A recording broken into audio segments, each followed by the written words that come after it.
망월 패견, 달벗고 짖는 개들. 엊그제 예. 열린음악회에 나온 노래가 문재인 헌정곡이라고 하는 기사들이 나왔잖아요. 이 달이나 문이라는 글자만 보면 흥분하는 병증이 생긴 것 같아. 그런 병을 망월패견이라고 증이라고 그래요. 그러니까 달만 보면 짖는 개인데 이거 달에 문제가 있어서가 아니라 개에 문제가 있는 거죠. 뭐 이를테면은 표창장 가지고 그렇게 흥분해서 이게 도대체 지면은 얼마나 낭비한 건지 모르겠어. 한국이 이 코로나 와중에 그래도 G7에 올라갔다고 하는데 한국인이어서 미안합니다라고 하는 글 같은 것도 한국인이어서 나오고. 미안합니다. 맞아. 설사 사람답지 못하더라도 달 보고 짖는 개는 되지 말아야 되지 않겠느냐. 개 중에서도 달 보고 짖는 개는 좀 심한 개예요. 왜? 도둑 보고 짖어야지 달을 보고 짖어. 그죠? 그런 개들에 관한 이야기도 좀 많아요. 네, 그래서 책 제목은 망월패견이고요. 제일 먼저 우리 총수한테 사인해서 선물을 했습니다. 야, 그러니까 1번이에요. 이게 사전이에요. 짧게.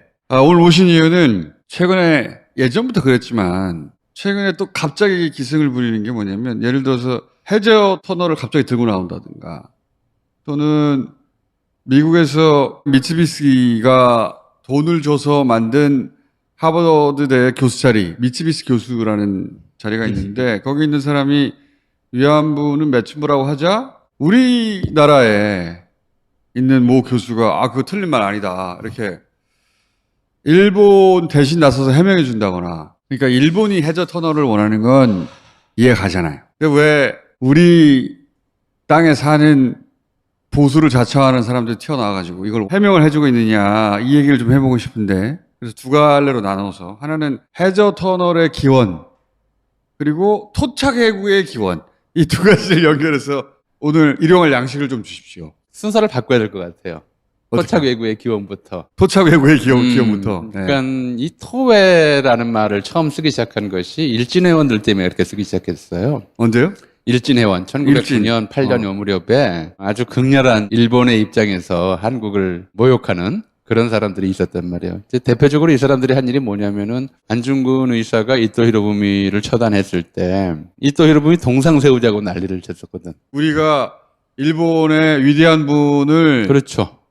희생하게 만들었으니 우리 스스로 반성하는 의미에서 우리가 동상을 세워주자. 저 옥인동 입구에다가 기념 비전도 세우고 동상도 세우고 그러겠다고 모금운동을 했었는데 모금운동까지 했어요? 네. 근데 뭐 원래 이런 사람들이 모금을 솔직하게 하질 않아요. 이명박 스타일이지. 자기가 돈이 돼야지 하는데 네. 명분을 안중근 때문에 이토 히로부미를 죽였으니까 속죄하는 길은 그거밖에 없다. 나라를 갖다 바치는 것밖에 없다. 그래서 합방 청원서도 내고 그랬어요. 근데 이런 자들을 이제 그 당시 토해라고 불렀는데 그게 이제 토착 외구란 말의 원이에요. 이게 100년 전 얘기네요. 그러면서 같이 쓴 말이 토해를 친일파라고 그랬죠. 우리가 친일파 그러면 요즘 많이들 사람들이 혼동해서 생각을 해요. 친자가 친구의 친만 있는 줄 아니까 일본하고 친하게 지내는 게 뭐가 나쁘냐. 그거 친일이 아니에요.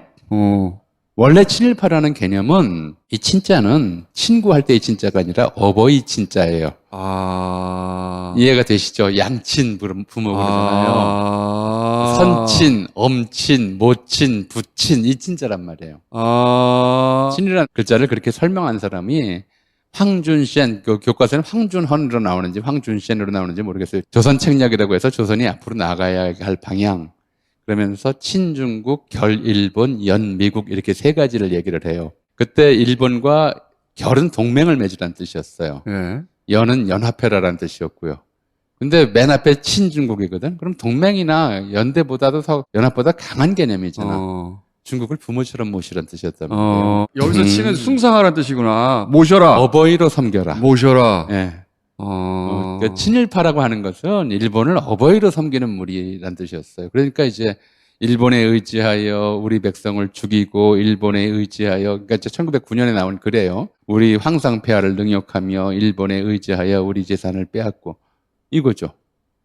이런 자들이 생긴 거는 한국인인데 일본을 부모로 모시다 보니까 속마음은 일본인이 돼버린. 그래서 이제 생긴 것은 한인이나 창자는 외인인, 도깨비 같은 자들, 귀신 같은 자들 이런 자들을 친일파라 하고 또 토해라고 불렀던 거예요. 그때 그러니까, 이미 그렇게 정의가 됐어요. 창자가 그렇죠. 일본의 창자다. 예, 낯짝은 한국인인데 속마음은 이미 일본인이 되어 있는 자들을 뜻했고 자기 백성 이익보다도 일본의 이익을 앞세우는 사람들이 바로 토에다 라는 거죠. 아주 그러니까 명쾌한 정의네. 정의가 아주 명쾌해요. 그러니까 일본과 친한 게 아니에요.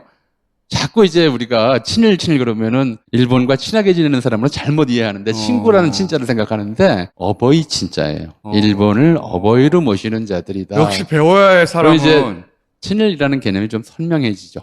그죠? 자식된 도리를 다한다고 생각하는 거예요. 일본에 효도하는 것이 미친. 자기들의 인간 도리다라고 생각하는 거예요. 이게 이제 110년 전에 내렸던 정의고 이 자들이 성공하고 출세하고 승승장구하는 시대가 그로부터 1945년까지니까 50년 넘게 계속됐었잖아요. 그동안의 사람들의 의식 속에 어떤 이제 변화가 일어났겠느냐. 이제 이게 해저터널을 보는 눈과 관련되는 거죠. 여기서부터 해저터널. 예. 네. 전에도 이제 뉴스 공장에서 잠깐 말씀을 드렸지만 동양 최초의 해저터널이 우리나라에 있어요. 1932년에 개통된 통영 태합굴 해저터널. 애초에 2005년에 이거를 문화재청에서 근대문화유산으로 지정을 했어요. 등록을 했죠. 문화재 지정 명칭이 통영 태합굴 해저터널이었어요. 통영에서 이제 향토사 단체들이 강력하게 항의하고 선언문 내고 그랬어요. 아니 어떻게 우리나라 문화재에 태합이 누군데 이 지구상에서 역사상 태합이라고 불린 사람 딱 한 사람이 있어요. 도요토미 히데요시. 일본에서는 한자 문화권이 다 마찬가지지만 이제 높이로 치면 제일 높은 사람이 폐하, 그 밑에 전하, 그 밑에 저하, 그 아래 하파, 하파 아래 각하, 각하 아래 좌하 뭐 이래요. 그런 식으로 불러왔어요. 왕족이 아닌 사람이 올라갈 수 있는 제일 높은 자리 직함이 하파였어요. 근데 그 하파로 부족하다고 그래서 도요토미 히데요시는 자기한테 태합이라고 하는 존칭을 붙였거든요. 그러니까 도요토미 히데요시 기념 터널이라고 하는 뜻이 되는 거예요. 태합굴 해저 터널은 도요토미 히데요시 기념 터널이라는 뜻이 되는데 그걸 어떻게 한국문화재 이름에 붙이느냐. 강력한 반발을 받아서 결국 문화재 등록 명칭은 태합굴 석자를 빼고 통영 해저 터널이 됐어요. 그럼 이걸 왜 뚫었느냐? 그러니까. 원래 태합굴이라는 이름을 먼저 붙었어요. 1925년에 붙었는데 거기가 임진왜란때 당포 해전이 있었던 곳이에요. 도요토미 히데요시가 뭐 임진왜란을 일으켰으니까. 그렇죠. 예. 그리고 당시 토요토미 히데요시가 보낸 군사들이 거기서 대량 수장당했죠. 이순신 장군에 의해서. 이순신 장군에 의해서. 그리고 그 지역 통영이 왜 통영이 됐느냐 하면 그가 이제 이순신 장군 돌아가신 다음에 그 다음에 거기에 삼도수군 통제영을 거기다 세워요. 원래 통제영이에요. 한 글자를 빼서 통영이라고 이름을 붙였죠. 이순신의 도시야. 이순신과 관련된 기념물들이 굉장히 많아요. 이순신 장군과. 우리는 임진왜란 그러면 이순신 장군을 떠올리지만 일본인들은 임진왜란이라고 부르지도 않고 물록 경장, 물록구 게이조의 역이라고 부르는데 이 토요토미 히데요시가 떠오르는 거죠. 거기 이제 일본인들이 들어와서 살면서 여기가 자기네 조상들이 대거 수장당한 곳인데 그래서 이제 이름을 태합굴이라고 붙였어요. 그러니까 첫 번째 큰 시도가 있었는데 여기서 실패했지. 하지만 이번에는 우리가 이뤘어. 그렇죠. 그것도 있고요. 그러면서 이제 우리 조상들이 수장당한 곳에 그러니까 그 바다 밑에 일본군 시체들이 뭐 고깃밥이 된 채로 뼈들이 있을 거 아니에요. 그 위로 배를 타고 가는 게 좀 불경한 짓이다. 그러니 밑으로 뚫자. 그러니까 임진왜란 때 토요토미 히데요시 자기 조상이 조선을 먹으려고 했는데 실패했는데 그때 그 이순신에 의해서 여기 수장된 자기세의 선조가 여기 묻혀 있는데 이번엔 성공했어. 우리 조상들의 뼈 위로 배를 타고 다니는 것이 불경한 짓이니까 그 밑으로 굴을 뚫어서 지나다니자 이렇게 돼버린 거예요. 여기까지는 이제 통영의 태합굴이라고 하는 해저터널에 붙은 이야기인데 해저터널에 대한 생각은 어떤 것들과 연결이 되냐면 데라우치 마사다케가 조선 총독부 초대 총독이 되는 순간, 그러니까 일본이 한국을 강제 병합하는 순간 일본 신문 잡지들에 어떤 기사가 실리느냐면 도요토미 히데요시가 꾸었던 꿈을 데라우치 마사다케가 이뤘다. 조선을 지어삼키겠다라고 하는 꿈은 일본인들의 굉장히 오래된 꿈이에요. 이 꿈은 사실 도요토미 히데요시 훨씬 더 전부터 꾸었었죠. 오죽하면 문무왕이 자기 죽은 다음에 바다에다 묻어라. 왜구가 오는 걸 막겠다라고 했겠어요. 나중에 또 장보고가 청해진을 건설한 것도 왜구 때문에 건설했잖아요. 일본인들의 오랜 꿈이 조선을 발판으로 해서 대륙으로 나가는 거였어요. 31년에 만주사변 일으켜서 만주를 먹고 또 37년에 중일전쟁을 일으켜서 중국으로 진출하면서 일본인들의 꿈이 커져요. 자기가 장악한 공간, 지배하게 된 공간이 넓어지면 넓어지는 만큼 상상력이 자극되는 거예요. 그렇죠. 섬나라였던 일본이 만주를 정복하고 중국으로 나가고 대동아 공영권이라는 이런 세계를 그리다 보니까 뭘 설치해야 이걸 효율적으로 지배할 수 있을까? 조선을 자기들이 먹었다고 생각하니까 이걸 연결하기만 하면 그렇죠. 연결된 땅 전체를 관리하기가 쉽겠다. 이렇게 시작된 거구나. 그렇죠. 1940년경 되면은 이제 해저터널 구상도 해요. 일본이 40년부터 해저터널 지도를 그렸다 이런 자료들이 나오곤 하는데 그때 일본인들이 뭘 그려놓냐면 경성발전 50개년 계획을 만들어요. 1986년까지의 서울에 대한 그림을 그려놨던 거예요. 올해도 해먹으려고 그랬네, 이 새끼들. 그때 지하철, 청계 고가도로 다 그때 구상이에요. 60년대, 70년대에 서울에서 진행되었던 지하철 예. 공사라든가 예. 청계 도면이라든가 경성부천 캐비넷에서 잠자고 있던 것들을 그대로 꺼내온 것들이 좀 있어요. 박정희가 거기서 끝냈구나. 심지어는 일본 제국의 수도를 서울로 옮길 구상도 했었어요. 완전히 먹어. 완전히 먹어서 이제 해양 국가가 아니라 대륙 국가인데 이 섬에 있어가지고는 이 대륙을 제대로 통치할 수가 없다.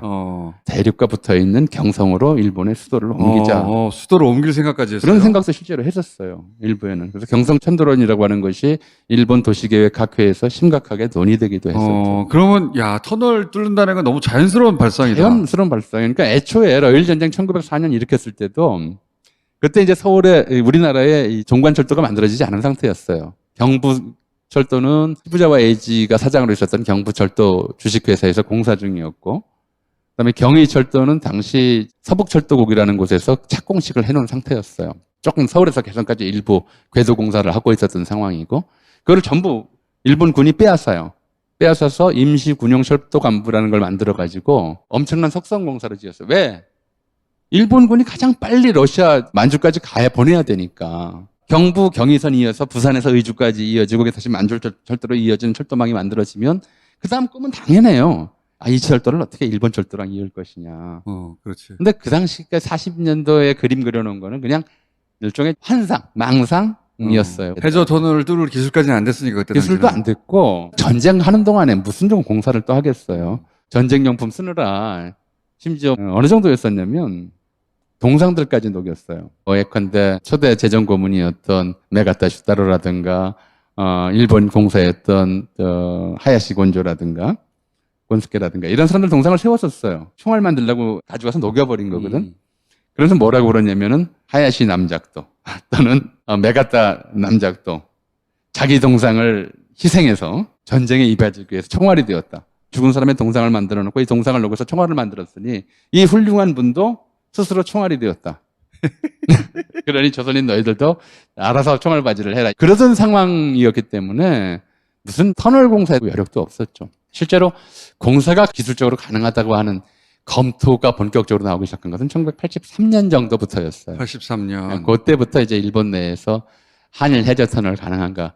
실제로 영불 해저 터널 착공된 게 1987년이니까 그건 일본의 꿈이에요. 굉장히 오래된 꿈. 그러니까. 삼국시대부터 임진왜란 때 그리고 한일 강제병합 때까지도 계속된 꿈이 한반도와 일본을 이어서 한반도 전체를 일본의 판도로 만든다. 일본의 정치적 판도가 안 되면 80년대는 이제 경제적 판도로 만든다. 일본의 시장으로 만든다고 하는 것은 일본의 오래된 꿈이었죠.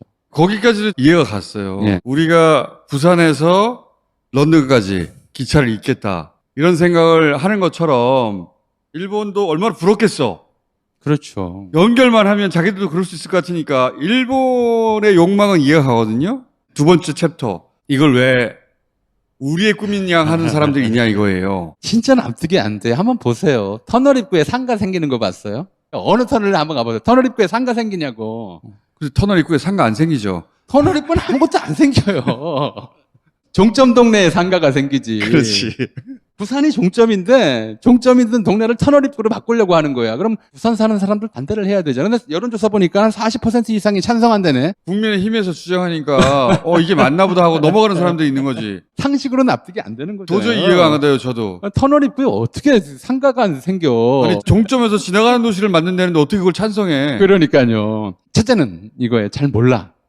어느 정도로 모르냐면 해본 적이 없으니까. 경부고속도로 놓을 때 이래요. 천안시장이 군대에 있을 때 박정희가 좀 잘 봐주던 후배였어요. 경부고속도로 논다고 그러니까 박정희를 찾아가서 사정을 했어. 경부고속도로가 천안을 관통하게 해달라. 고속도로가 뭔지를 몰랐던 거예요.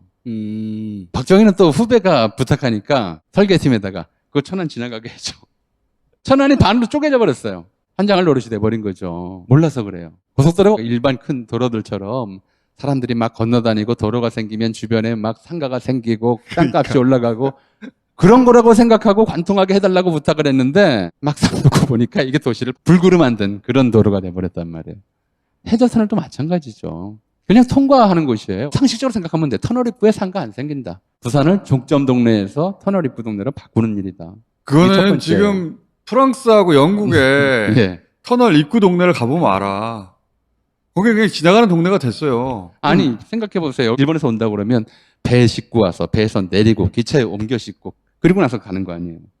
이게 대륙까지 간다고 치더라도 그러면 일자리가 얼마나 많이 생겨. 배에서 그 뭐 하역하는 사람 기차에 옮겨 싣는 일. 근데 이게 기차로 일본에서 오는 기차가 그냥 지나간다고 그래봐요. 이거 다 일자리 없어져요. 항만의 기능이 극도로 쇠락해지는 거죠. 더더군다나 이게 어떻게 가덕도하고 같이 갈 수 있냐고. 기차 타고 갈 거 아니야. 그러면 가덕도의 효율도 떨어지는데 이거 두 개가 어떻게 그렇죠. 국민의힘이 왜 그렇게 생각할까? 그래서 처음에 이제 터웨이의 개념 정의를 한 거예요.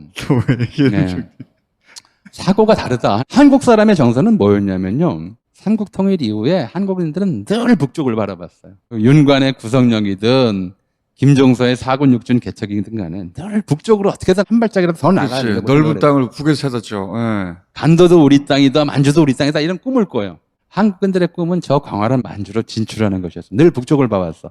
근데 6.25 전쟁으로 이게 휴전선이 딱 그어지면서 북쪽을 향한 꿈이 끊어져 버린 거죠.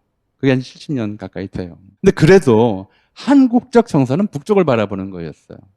북쪽을 바라보고 북쪽으로 나아가 진출하겠다고 하는 것이고 그 꿈은 계속해서 지금도 꾸는 사람들이 남북철도 연결 그렇게 해서 대륙으로 이어지는 꿈을 먼저 꾸죠. 제가 4.17 남북정상회담 때 그런 좀 얘기를 했어요. 남북 간의 평화가 정착하고 남북 철도가 이어진다면 우리는 기차 타고 베를린, 파리, 리스본 가는 꿈을 꿀 수가 있다.